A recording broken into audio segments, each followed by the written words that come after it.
Alright, ETV Uganda, Word XP is my name. Thank you so much for watching. Yonna gye musinzira okuba nti mutulaba mwebale nnyo mwebalire ddala. Thank you guys for watching. Thank you so much for the love. We appreciate.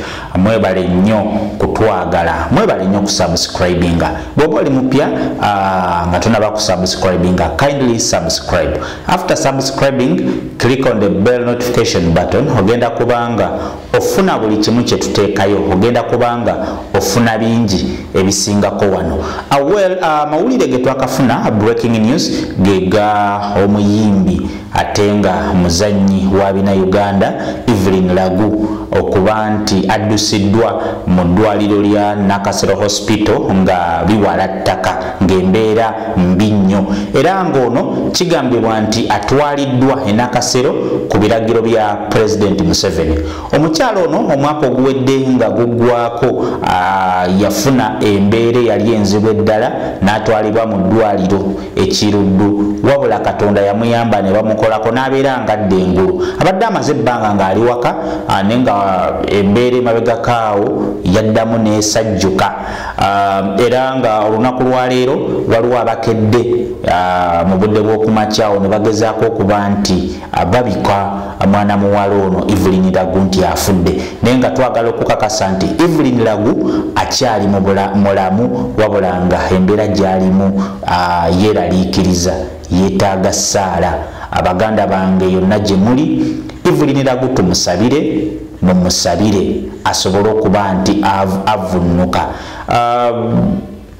Evelyn Lagu addusiddwa mu ddwaliro e Nakasero, era nga tukyalinze tukuwe report abasawo kiki bana communication enevayo mu ddwaliro tugenda kubanga tugikutuusaako, naye for now please disregard rumors nti Evelyn Lagu afudde.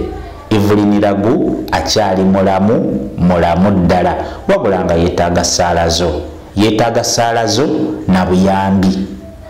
Nenga wa source gye tufunye kiraga nti President Museveni ye yalagidde bamutwale eyo, which means nti weewaawo tusooke tumuwe ssaala, wanaabeerawo obwetaavu bwa ssente obanga waliwo kyonna ekyetaagisa, inshallah tujja kubanga tubabuulira. Nenga for now pray for a sister.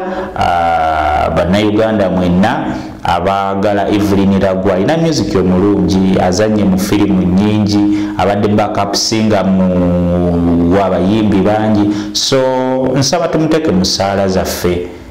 Okay, tumusabire Mukama Katonda amukakkanye kyonna ekimuluma, Mukama Katonda amuyamba amuwonye, abenga asobola okudda nate atambuze emirimu gye ng'omuntu omulala yenna mu mbeera eno.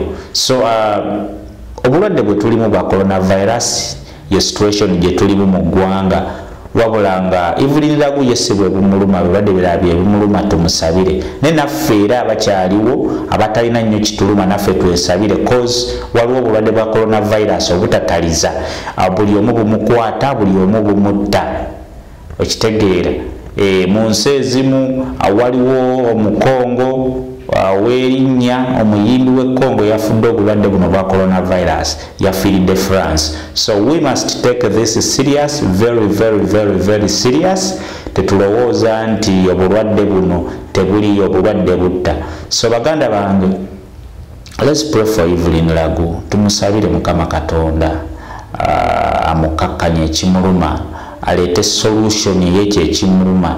Katusabe nti n'abasawo gye bamututte Nakasero Hospital ajja kufunirayo obujjanjabi obunaamusobozesa okudda engulu. Mukazi wattu abadde akoze aweddewo ekirwadde kimubala embiriizi, naye katusabe Mukama Katonda abeere naye amukakkanye.